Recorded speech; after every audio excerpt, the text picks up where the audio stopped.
ए, कुछ inorganic compounds के name, उसका स्ट्रक्चर, उसका यूज़ क्या है, उसमें क्या-क्या फॉर्म होता है, उसमें स्ट्रक्चर सेंट्रल एटम क्या होता है, सेंट्रल एटम के बीच बॉन्ड कौन से होते हैं, ऐसे हर साल आपको जेईई में, नीट में 2 से 3 क्वेश्चन हर साल आते हैं स्ट्रक्चर बेस्ड क्वेश्चन।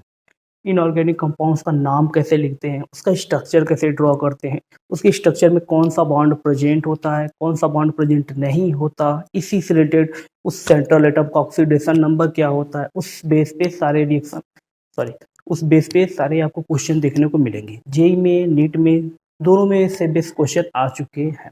तो हम सबसे पहले बात करेंगे इनऑर्गेनिक कंपाउंड्स। तो इनऑर्गेनिक कंपाउंड्स में हम लोग बात करेंगे एसिड्स की। ऑक्जी एसिड, हाइड्रो एसिड क्या होते हैं, एसिड कंपाउंड्स की बात करेंगे। तो आपको बता दें कि एसिड जो होते हैं 2 टाइप्स के इनऑर्गेनिक कंपाउंड्स में 2 टाइप्स के एसिड मिलते हैं। एक होता है हाइड्रा एसिड और दूसरा होता है ऑक्जी एसिड। देखिए स्टूडेंट को इन दोनों स्ट्रक्चर में, इन दोनों के नाम में, इन दोनों के स्ट्रक्चर बॉन्ड में बहुत प्रॉब्लम आती है कि इसका बॉन्ड कैसे होगा, उसका नाम कैसे याद करें। ऐसे बहुत से प्रॉब्लम से उन्हें गुजरते हैं स्टूडेंट। उनका प्रॉब्लम रहता है सर उसका नाम कैसे याद करें, सर उसका बॉन्ड कौन सा उसको प्रेजेंट होगा, उसका स्ट्रक्चर कैसे होगा, उसमें स्ट्रक्चर में कौन सा लिंक होगा। इस बेस पे बहुत प्रॉब्लम आती है। तो उसी क्वेश्चन को आज हम लोग देखेंगे। उस बेस क्वेश्चन को कैसे इसको सॉल्व करते हैं, कैसे पहचानते हैं उसका नाम और उसमें स्ट्रक्चर कौन सा है। तो एसिड 2 टाइप्स के होते हैं। एक होता है हाइड्रा एसिड और एक होता है ऑक्जी एसिड।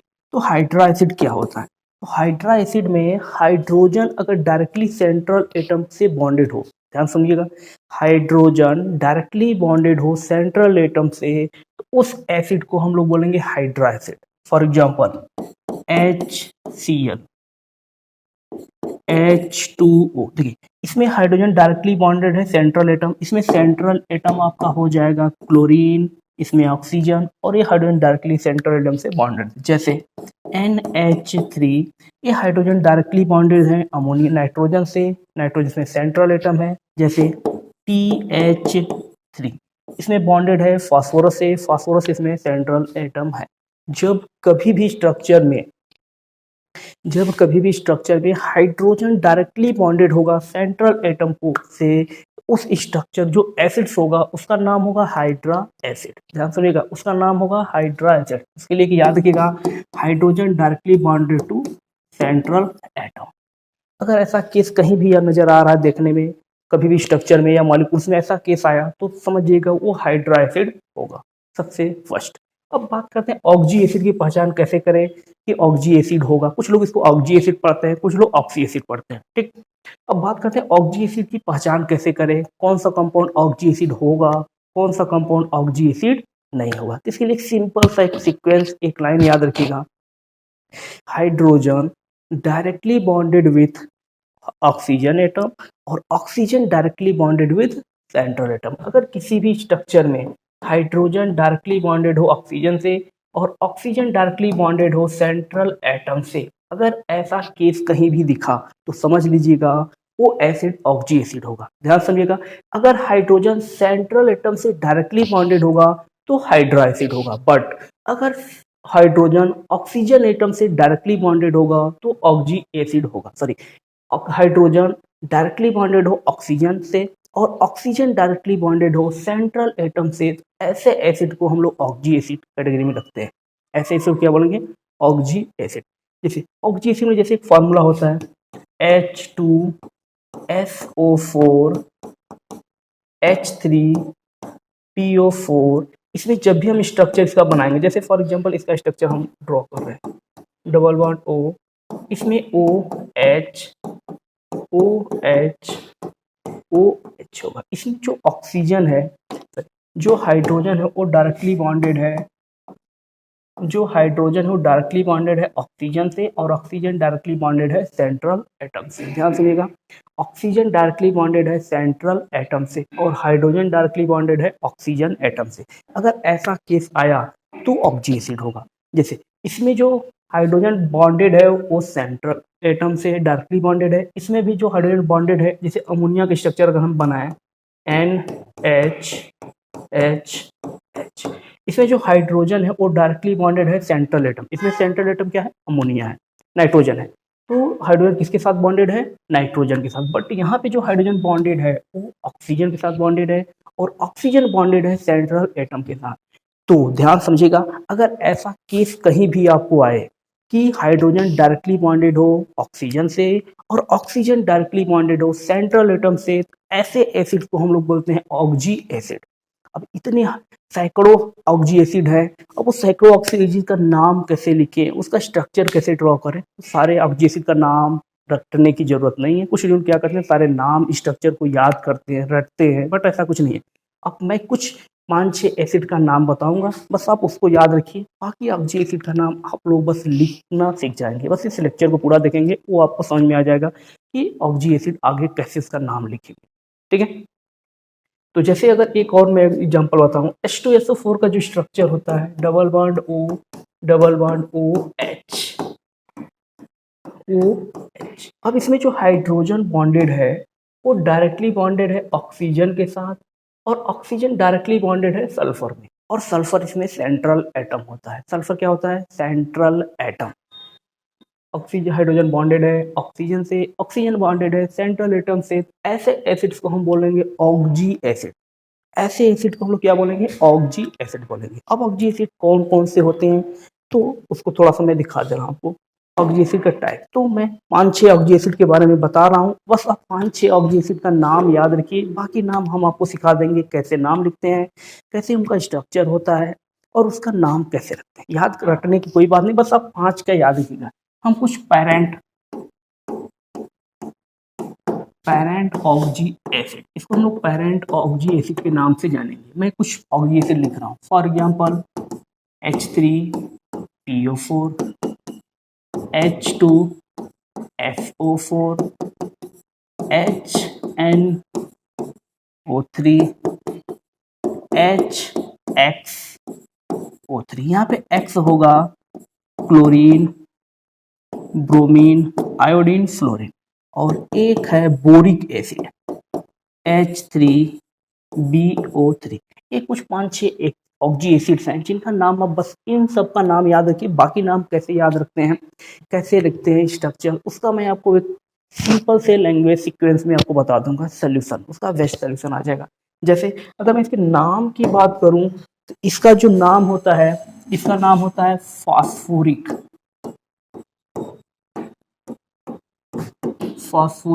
एसिड। इसका नाम होता है फास्फोरिक एसिड। और फास्फोरिक एसिड का स्ट्रक्चर क्या होता है, मैं यहाँ पे स्ट्रक्चर ही बता दे रहा हूँ। तो इसका फास्फोरिक एसिड का जो स्ट्रक्चर होता है ये होता है, मैंने बोला था ऑक्जी एसिड की पहचान कैसे करें। ऑक्जी एसिड में अगर हाइड्रोजन डायरेक्टली बॉन्डेड हो ऑक्सीजन से और ऑक्सीजन बॉन्डेड हो सेंट्रल एटम से, तो ऐसे एसिड को ऑक्जी एसिड बोलेंगे। ये ऑक्जी एसिड है। अब इसमें अगर ध्यान से देखिए तो इसमें सेंट्रल एटम क्या है? फास्फोरस। एक बात और याद रखिएगा, कभी भी कोई भी एटम्स की अगर वैलेंस शेल में जितने इलेक्ट्रॉन होंगे उससे ज़्यादा कभी भी बॉन्ड फॉर्म नहीं कर पाएगा। ये सबसे मोस्ट इंपॉर्टेंट पॉइंट। कोई एटम के मान लीजिए वैलेंस शेल में 5 इलेक्ट्रॉन है तो कभी भी 5 से ज़्यादा बॉन्ड फॉर्म नहीं कर पाएगा।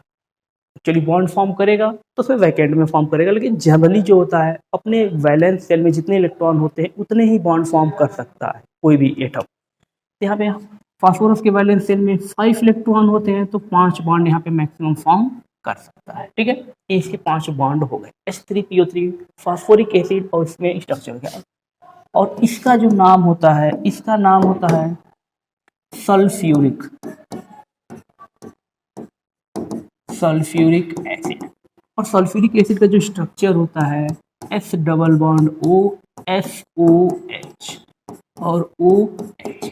इसमें जो देखिए ध्यान समझिएगा, हाइड्रोजन डायरेक्टली बॉन्डेड है ऑक्सीजन के साथ और ऑक्सीजन डायरेक्टली बॉन्डेड है सेंट्रल एटम से। ये भी कंपाउंड ऑक्जी एसिड होगा, ये भी कंपाउंड ऑक्जी एसिड होगा, उसका नाम होता है सल्फ्यूरिक एसिड। इसका मॉलिक्यूलर फार्मूला होता है H2SO4। अब नेक्स्ट जो होता है इसको बोलते हैं नाइट्रिक एसिड। HNO3 को बोलते हैं नाइट्रिक, क्या बोलते हैं? Nitric acid. अब नाइट्रिक एसिड का स्ट्रक्चर कैसे होता है? नाइट्रिक एसिड का स्ट्रक्चर याद रखिएगा, HON डबल बॉन्ड O। ये होता है नाइट्रिक एसिड का स्ट्रक्चर। देखिए नाइट्रोजन के आउट ऑफ सेल में कितने इलेक्ट्रॉन्स होते हैं? 5, बट वो मैक्सिमम 5 बॉन्ड 4 बॉन्ड से ज़्यादा वो वैलेंस फॉर्म नहीं कर सकता, क्योंकि नाइट्रोजन के वैलेंस शेल में 5 इलेक्ट्रॉन तो होते हैं बट वो 5 बॉन्ड फॉर्म नहीं कर सकता, क्योंकि इसके पास वैकेंट डी ऑर्बिटल्स नहीं होते हैं। ठीक है, नाइट्रोजन मैक्सिमम इसकी कोवैलेंसी होती है 4 होती है। याद रखिए, नाइट्रोजन की मैक्सिमम कोवैलेंसी 4 होती है, मतलब मैक्सिमम में 4 बॉन्ड फॉर्म कर सकता है, 3 कोवैलेंट बॉन्ड फॉर्म कर सकता है और एक कोऑर्डिनेट बॉन्ड। टोटल कितने? 4 बॉन्ड फॉर्म कर सकता है, इससे ज्यादा बॉन्ड फॉर्म नहीं कर पाएगा। नेक्स्ट, इसका नाम होता है क्लोरिक एसिड। इसका नाम होता है हैलिक एसिड। अगर यहाँ पे क्लोरीन लगा देंगे तो क्लोरिक एसिड हो जाएगा, अगर ब्रोमीन लगा देंगे तो ब्रोमिक एसिड, आयोडीन लगा देंगे तो आयोडिक एसिड हो जाएगा। ठीक है, अब इसका स्ट्रक्चर देखते हैं, इसका स्ट्रक्चर कैसे होगा। इसका स्ट्रक्चर होता है Cl double bond O double bond OH और एक लोन पेयर। इसका स्ट्रक्चर होता है क्लोरिक एसिड का। ठीक है, क्लोरिक एसिड का स्ट्रक्चर देखिए, 1 2 3 ऑक्सीजन है, एक हाइड्रोजन है और एक सेंट्रल एटम है। अब हाइड्रोजन इसमें बॉन्डेड है ऑक्सीजन के साथ और ऑक्सीजन बॉन्डेड है सेंट्रल एटम के साथ। तो ऐसे एसिड को हम लोग क्या बोलेंगे? ऑक्जी एसिड बोलेंगे। ऐसे एसिड को भी हम लोग क्या बोलते हैं? ऑक्जी एसिड बोलते हैं। नेक्स्ट, इसका जो नाम होता है, इसका नाम होता है बोरिक एसिड।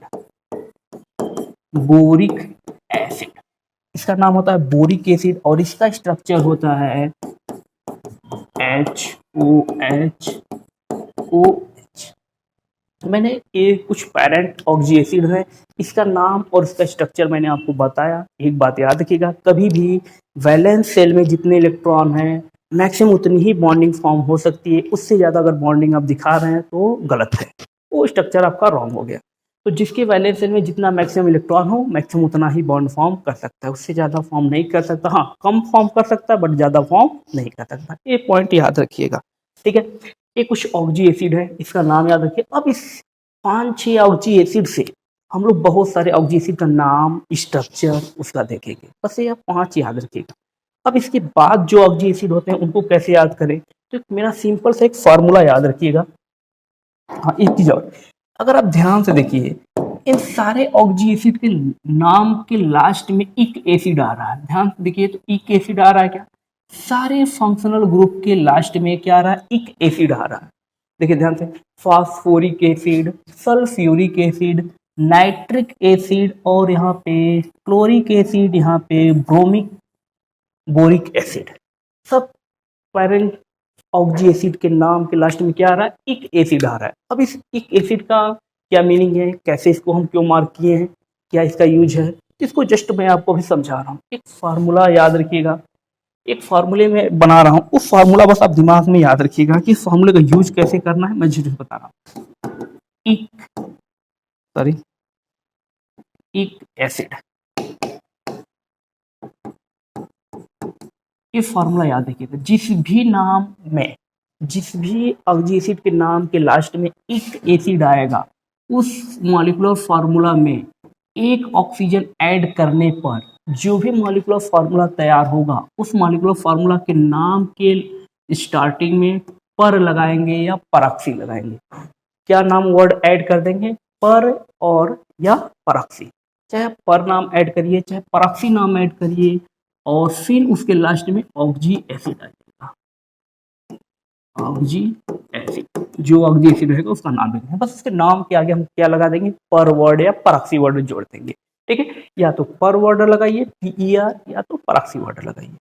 तो कभी भी किसी भी ऑक्जी एसिड के नाम के लास्ट में अगर एक एसिड आ रहा है, उसमें इस मॉलिक्यूलर फार्मूला में एक ऑक्सीजन ऐड करेंगे तो उस मॉलिक्यूलर फार्मूला जो बनेगा उसका नाम होगा पर, और जो ऑक्जी एसिड होगा उसका नाम लिख देंगे। देन नेक्स्ट, अगर उसी फार्मूले में या जिस ऑक्सी एसिड के लास्ट में एक एसिड आ रहा है, उसके मॉलिक्यूलर फार्मूला से एक ऑक्सीजन अगर कम कर देंगे, तो जो उस ऑक्सी एसिड जो मॉलिक्यूलर फार्मूला बनेगा और उसका जो नाम होगा, उसके नाम के लास्ट में इक के जगह पे अस एसिड हो जाएगा। क्या हो जाएगा? अस एसिड। याद रखिएगा, उसके नाम के लास्ट में अस एसिड लगा देना है। ध्यान सुनिएगा, कभी भी एक एसिड हो और उस एक एसिड के मॉलिक्यूलर फार्मूला से एक ऑक्सीजन को रिमूव कर देंगे, तो जो फार्मूला तैयार होगा उसके नाम के लास्ट में एक एसिड की जगह पे हम लोग ऐड कर देंगे अस एसिड। इसको यूज कैसे करना जस्ट मैं भी बता रहा हूँ। अगर मान लीजिए अस एसिड ऑक्जी एसिड से एक ऑक्सीजन और कम कर दें, एक ऑक्सीजन और अगर रिमूव कर देंगे तो उसका जो नाम होगा, जो मॉलिक्यूल बनेगा उसका नाम क्या होगा, उसके नाम के आगे आप लोग एक वर्ड जोड़ देगा हाइपो ऑक्जी एसिड। क्या होगा, हाइपो ऑक्जी एसिड्स हो जाएगा। बस ये इतना याद रखिएगा। देखिए एक मैं अभी इसका यूज कैसे करना है मैं जस्ट उसको समझा रहा हूँ, याद रखिएगा। अस एक एसिड से एक ऑक्सीजन कम करेंगे तो लास्ट में अस एसिड हो जाएगा। अस एसिड से अगर हम लोग एक ऑक्सीजन कम करेंगे तो हाइपो अस एसिड या हाइपो ऑक्जी एसिड हो जाएगा। नाम वही रहेगा, हाइपो ऑक्जी एसिड की जगह पे अस एसिड लगा देंगे। ठीक है, अब इसको यूज कैसे करना है जस्ट मैं एग्जाम्पल समझा रहा हूँ। जैसे मान लेते हैं हम लोग अभी पैरेंट एसिड में हम लोग एक नाम देखे थे फास्फोरिक एसिड।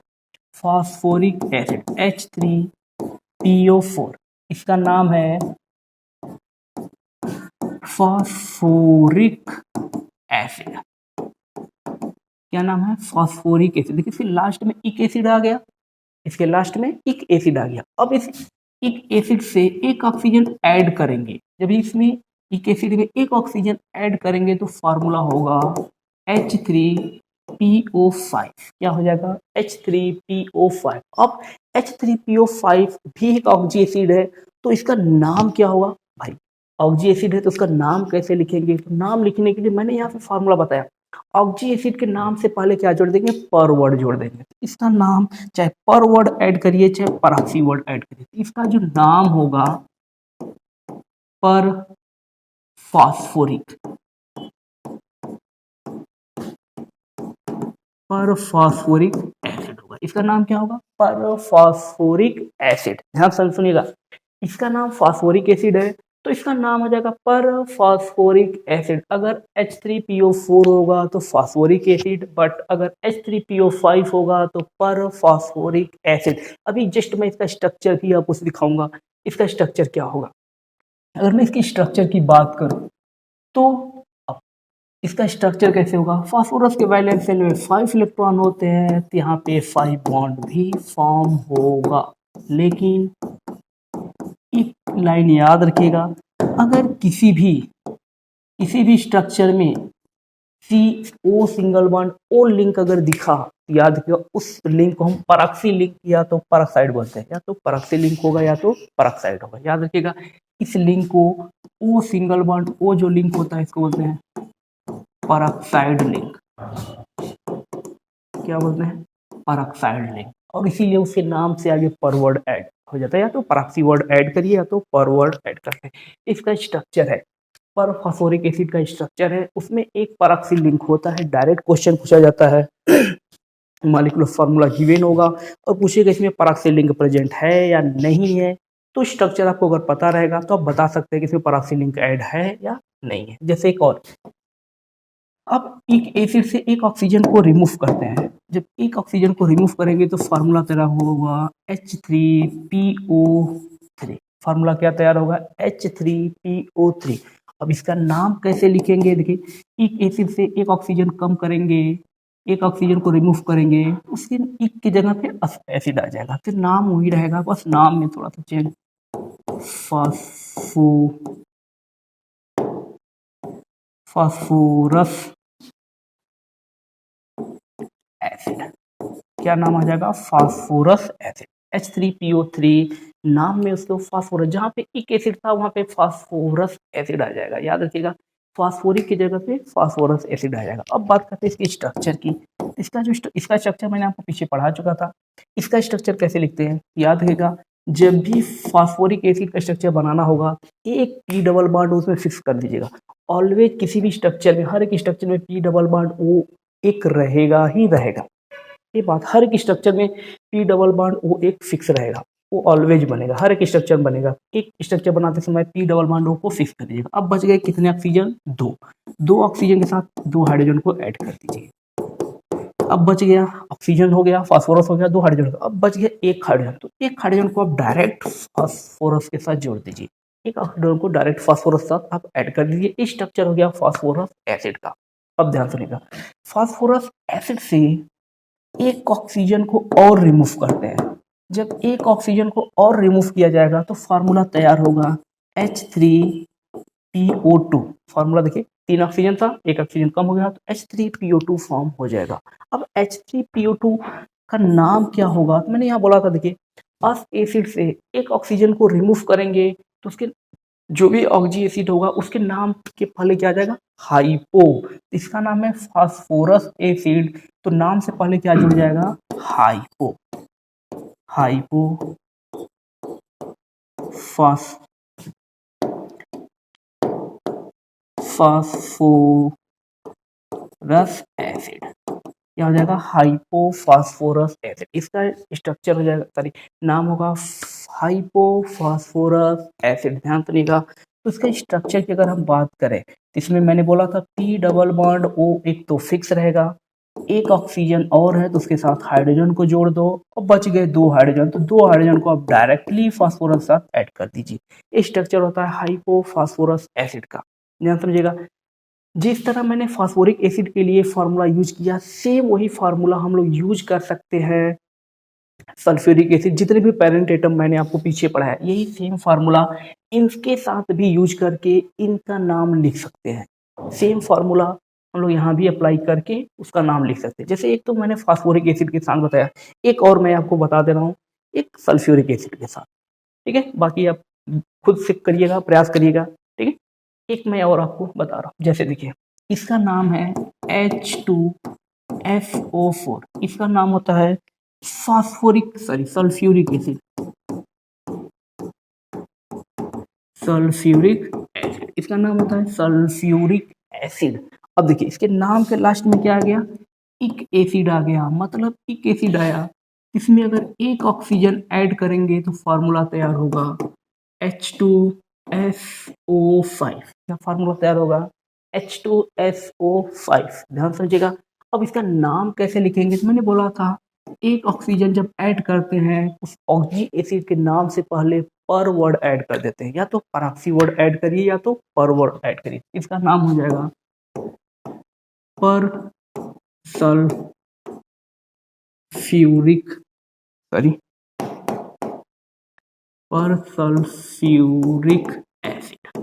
क्या नाम हो जाएगा, पर सल्फ्यूरिक एसिड। देखिए जब एक ऑक्सीजन ऐड करें, एक एसिड में जब एक ऑक्सीजन ऐड करेंगे तो सल्फ्यूरिक एसिड हो जाएगा, पर सल्फ्यूरिक एसिड। वही अगर एक ऑक्सीजन अगर हम लोग रिमूव करें ऑक्जी एसिड से या एक एसिड से एक ऑक्सीजन को रिमूव करते हैं तो फॉर्मूला तैयार होगा H2SO3। क्या फॉर्मूला तैयार होगा, H2SO से। देखिए पहले 4 ऑक्सीजन थे, अब एक ऑक्सीजन रिमूव हो गया तो 3 ऑक्सीजन। अब इसका नाम क्या होगा, मैं बोला था एक एसिड से एक ऑक्सीजन को रिमूव करेंगे तो अस एसिड आ जाएगा। नाम के लास्ट में क्या लग जाएगा, अस एसिड। तो इसके नाम में एक एसिड की जगह पे क्या लगा देंगे, अस एसिड। तो सल्फ्यूरस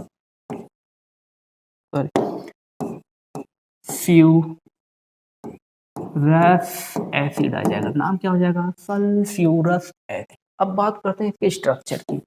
इसका जो स्ट्रक्चर होता है याद रखिएगा, सॉरी, इसका जो नाम होगा या ये होता है सल्फ्यूरस एसिड का स्ट्रक्चर। सल्फ्यूरस एसिड का 3 ऑक्सीजन है, एक सल्फर है, 2 हाइड्रोजन है। अब देखिए ये भी ऑक्जी एसिड ही होगा क्योंकि हाइड्रोजन डायरेक्टली बॉन्डेड है ऑक्सीजन के साथ और ऑक्सीजन डायरेक्टली बॉन्डेड है सेंट्रल एटम के साथ। इस एसिड को भी हम लोग क्या बोलेंगे, ऑक्जी एसिड भी बोला जाएगा। ठीक है, अब बात करते हैं इसके स्ट्रक्चर की। इसका स्ट्रक्चर कैसे फॉर्म होगा, अब देखिए मैंने बोला था अगर किसी भी स्ट्रक्चर में पर वर्ड, नाम में पर वर्ड या पराक्सी वर्ड आ गया तो उसमें एक पराक्सी लिंक होगा ही होगा। तो उस स्ट्रक्चर में पराक्सी लिंक होगा। अब इसका स्ट्रक्चर मैं बनाता हूँ, अब देखिएगा पराक्सी लिंक है भी या नहीं। OOH, 1 2 3 4 5, 1 2, 2 हाइड्रोजन है, एक सल्फर है और 5 ऑक्सीजन। देखिए पराक्साइड है, क्या पराक्साइड लिंक है, मतलब इसके नाम में पर वर्ड आया है, मतलब इसमें पराक्सी लिंक होगा। सल्फर के वैलेंस में 6 इलेक्ट्रॉन होते हैं, इसलिए मैक्सिमम 6 बॉन्ड फॉर्म कर सकता है। 1 2 3 4 5 6, मैक्सिमम 6 बॉन्ड फॉर्म कर सकता है। ठीक है, ये इसका स्ट्रक्चर हो गया। अब बात करते हैं सेम इसी तरह बाकी जो पेरेंट एसिड्स हैं, इसी फार्मूले बेस पे हम लोग इसका नाम और उसका स्ट्रक्चर ड्रॉ कर सकते हैं। इस सारे के जैसे मैंने इसके बारे में कुछ बताया, इसके बारे में बताया, तो सेम इन सब के स्ट्रक्चर में उसके नाम में भी वही फार्मूला, इसी फार्मूले से हम लोग देखेंगे। फार्मूला वही रहेगा, एक एसिड में एक ऑक्सीजन रिमूव करेंगे तो अस एसिड हो जाएगा, अस एसिड से एक ऑक्सीजन और रिमूव करेंगे तो हाइपो ऑक्सी एसिड हो जाएगा। अगर हम वो एक एसिड में एक ऑक्सीजन को ऐड करेंगे तो उसके नाम से पहले पर वर्ड आ जाएगा। इसमें आपको स्ट्रक्चर बनाना मैंने सिखाया, अब इसमें मैंने आपको नाम लिखना सिखाया, कब पर वर्ड होगा, कब अस लगेगा, कब इक लगेगा, उसका स्ट्रक्चर कैसे होगा, वो सारा डेटा मैंने आपको बताया। अब बात करते हैं यूज पायरो और hypo, use of pyro hypo. Pyro और हाइपो क्या होते हैं, इसका नामकरण कैसे करते हैं, तो याद रखिएगा पायरो वर्ड वहां पे आएगा अगर कभी भी हम लोग, ध्यान सुनिएगा, पायरो नाम कब लिखना है, कभी भी पेरेंट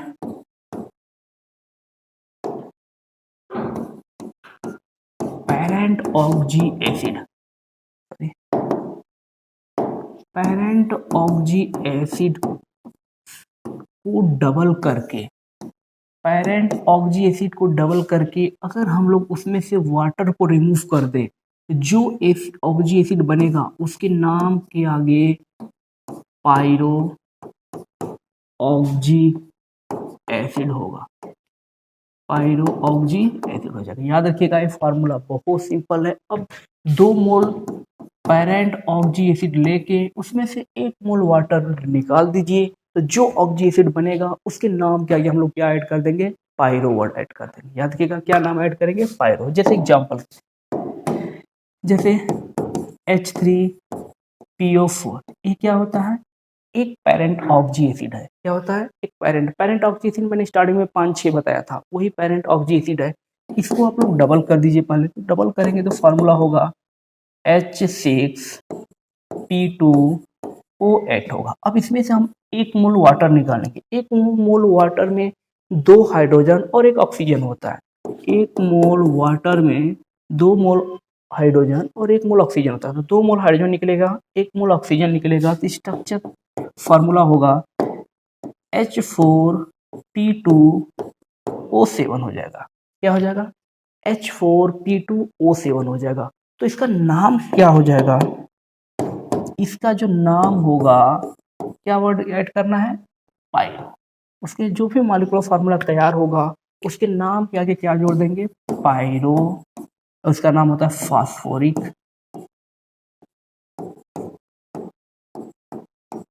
फास्फोरिक एसिड। नाम के लास्ट में क्या जोड़ देंगे, सॉरी नाम की स्टार्टिंग में क्या जोड़ देंगे, पायरो वर्ड। नाम वही रहेगा, बस स्टार्टिंग में जोड़ देंगे पायरो फास्फोरिक एसिड।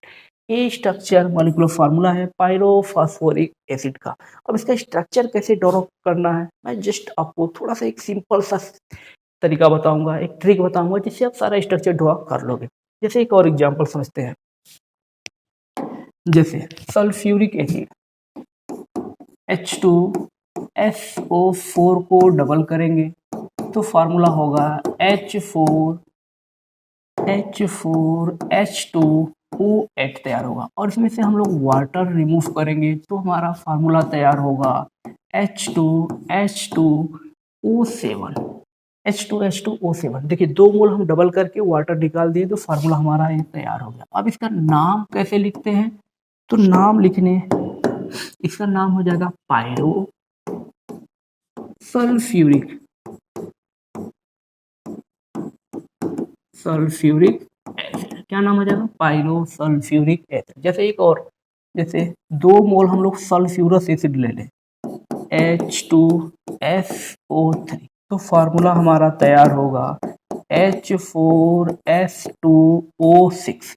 अब इसमें से हम लोग वाटर डबल कर दिए, वाटर रिमूव करेंगे, 2 मोल हाइड्रोजन 1 मोल ऑक्सीजन निकलेगा, तो फार्मूला तैयार होगा H2H2O5। तो इसका नाम ये सल्फ्यूरस एसिड है, तो सल्फ्यूरस एसिड को डबल करके वाटर निकालने हैं तो नाम हो जाएगा पायरो सल्फ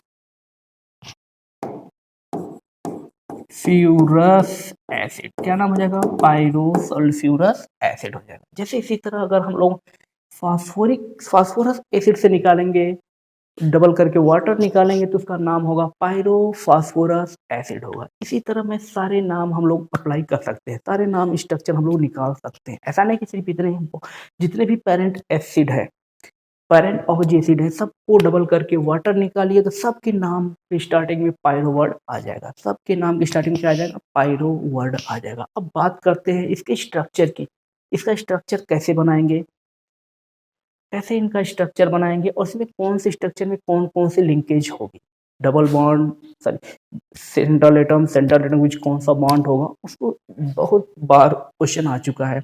दो सेंट्रल एटम के बीच डायरेक्टली बॉन्ड है या तो बीच में कोई एटम ऑक्सीजन एटम है, प्रॉक्सी लिंक है, ऐसे बेस्ड बहुत क्वेश्चन आ चुके हैं।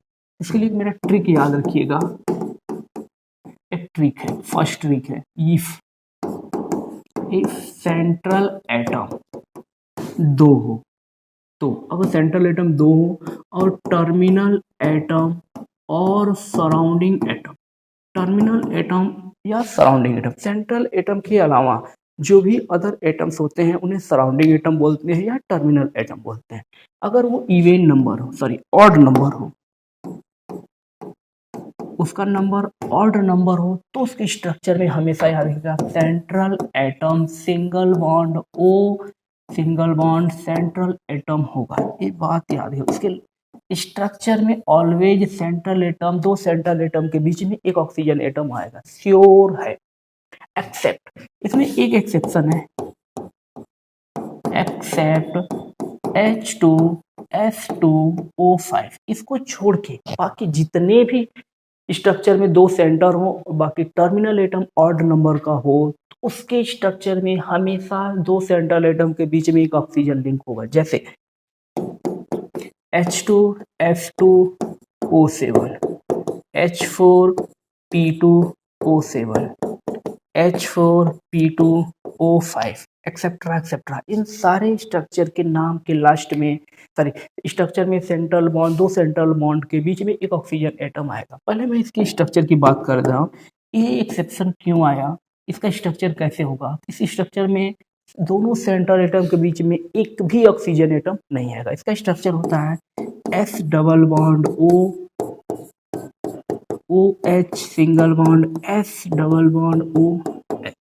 OOH, ये स्ट्रक्चर इसका होता है। इसका नाम होता है पायरोफास्फोरस एसिड।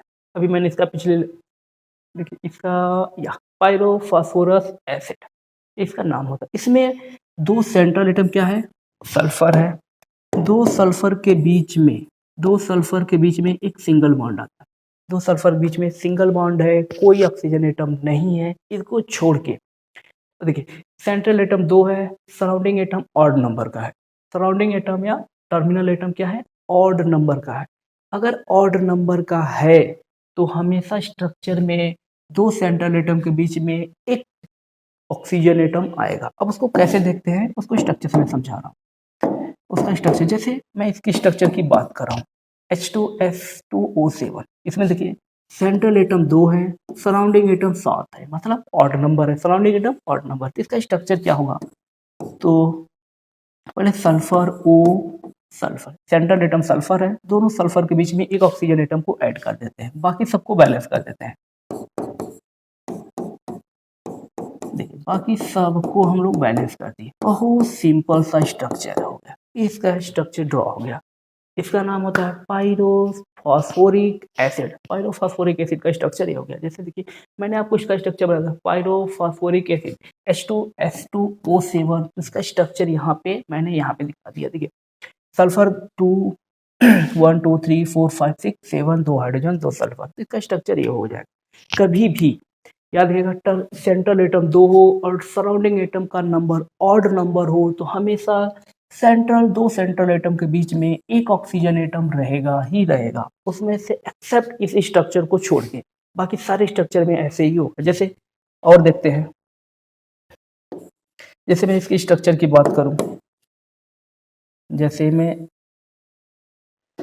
इसके स्ट्रक्चर की बात कर रहा हूं, इसके स्ट्रक्चर की बात करें तो phosphorus single bond O phosphorus है, दो सेंट्रल एटम फास्फोरस है तो उसके बीच में एक ऑक्सीजन एटम होगा। इसका स्ट्रक्चर ड्रॉ करते हैं। मैं बोला था जब भी फास्फोरिक एसिड का कोई भी स्ट्रक्चर हो तो फिर पी डबल बॉन्ड ओ एक फिक्स ही रहेगा, तो उसमें एक पी डबल बॉन्ड ओ को फिक्स कर दीजिए, बाकी बचे एटम्स को सिंगल बॉन्ड से बैलेंस कर दीजिए।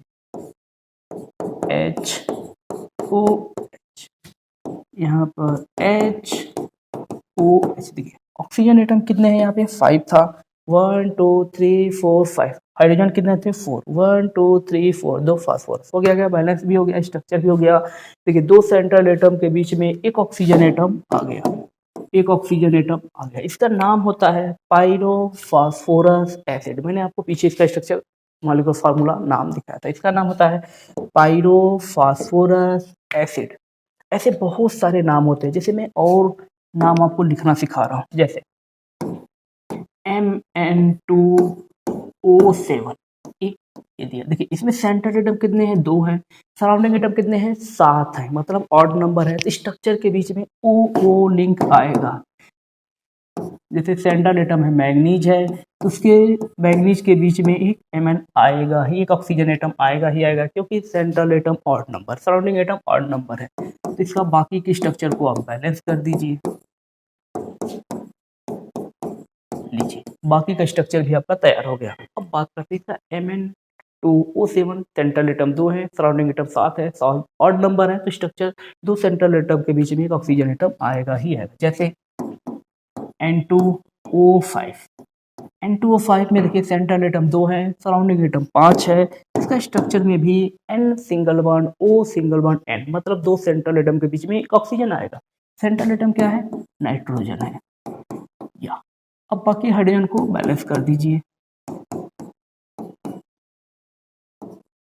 बाकी को हम लोग बैलेंस कर लीजिए।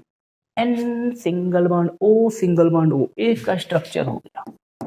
जैसे एक और देख लेते हैं Cl2O7, क्या हो गया Cl2O7, सराउंडिंग एटम इसमें क्या है, ऑक्सीजन है, सेंट्रल एटम क्या है, क्लोरीन है, क्लोरीन 2 है, सेंट्रल एटम 2 है, सराउंडिंग एटम 7 है, मतलब ऑड नंबर है, तो इसमें भी सेंट्रल एटम के बीच में ऑक्सीजन आएगा, तो इसका जो स्ट्रक्चर होता है ClOCl, double bond O double bond O double bond O double bond O double bond O। या लीजिए स्ट्रक्चर रेडी, दो सेंट्रल एटम 7 ऑक्सीजन एटम, देखिए दो सेंट्रल एटम के बीच में एक ऑक्सीजन एटम आ गया। तो कभी भी दो सेंट्रल एटम हो और सराउंडिंग एटम का नंबर ऑड हो तो हमेशा दोनों सेंट्रल एटम के बीच में एक ऑक्सीजन फिक्स है, रहेगा ही रहेगा। ठीक है, अब बात करते हैं, उसको मैंने नंबर 1 दिया था, यहाँ पे नंबर 2 दे दे रहे हैं।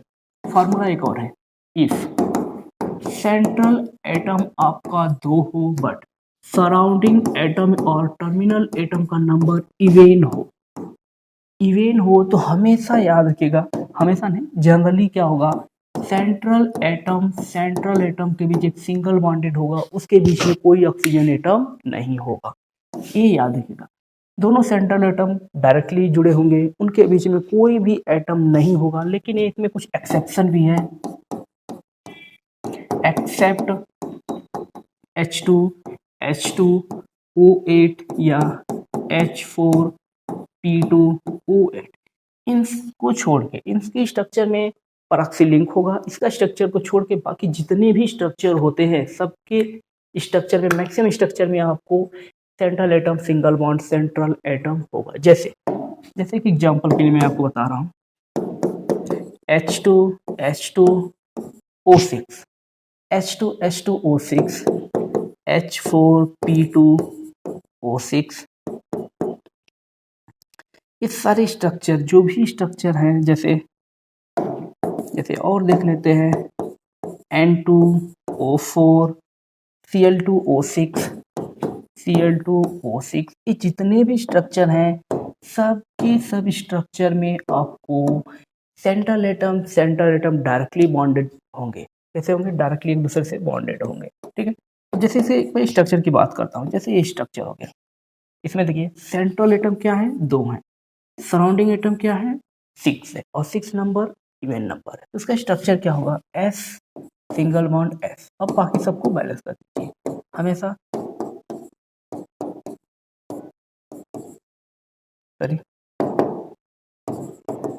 बाकी सारे ऑक्सीजन को आप बैलेंस कर लीजिए। इसका स्ट्रक्चर रेडी, इसका स्ट्रक्चर रेडी हो गया, ठीक है। इसका स्ट्रक्चर या देखिए, सेंट्रल एटम 2 है, सराउंडिंग एटम इवन नंबर है, तो हमेशा सेंट्रल एटम के बीच में एक सिंगल बॉन्ड होगा, उसके बीच में कोई भी एटम बॉन्डेड नहीं होगा, ये बात याद रखिएगा।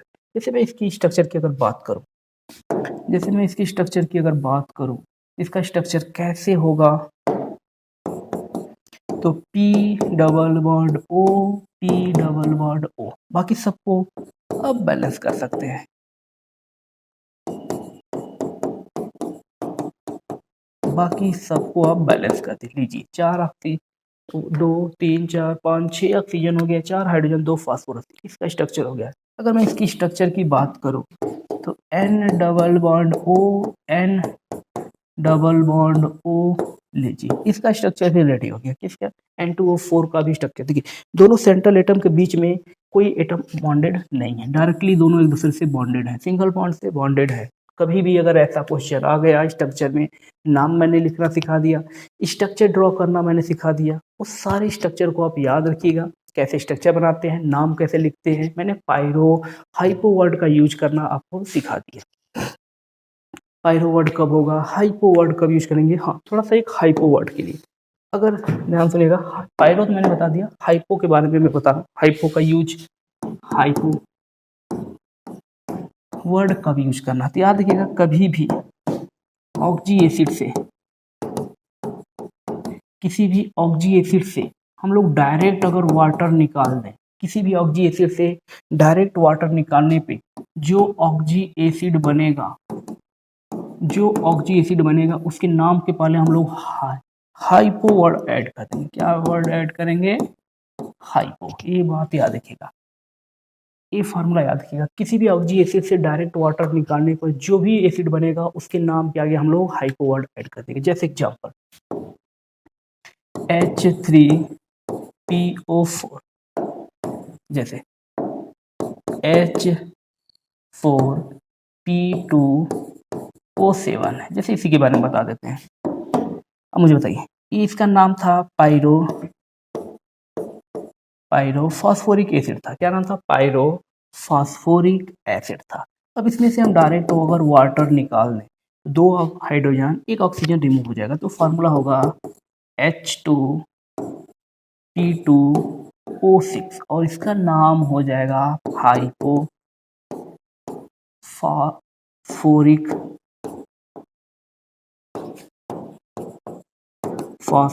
एसिड हो जाएगा, ठीक है। इसी तरह इसका नाम हो जाएगा। इसका स्ट्रक्चर मैंने आपको भी पीछे दिखाया था, H2P2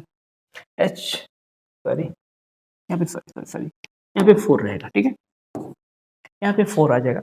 H4P2O6 का जो स्ट्रक्चर होगा, ये स्ट्रक्चर होगा, याद रखिएगा। ये सारे स्ट्रक्चर मैंने नाम लिखना, स्ट्रक्चर को कैसे याद करते हैं, स्ट्रक्चर का नाम कैसे लिखते हैं, उसके नाम कैसे होगा, उसका स्ट्रक्चर कैसे होगा, उस स्ट्रक्चर में कौन से लिंकेज होगी, कब कौन सा बॉन्ड लगाना है, कब कौन सा बॉन्ड फॉर्म करना है, वो सारे मैंने डेटा आपको बताया। कुछ डेटा मैंने आपको बताने की कोशिश की, आपको उम्मीद है समझ में आया होगा, ठीक है। बाकी नेक्स्ट लेक्चर में हम लोग इसको देखेंगे। Okay, thank you.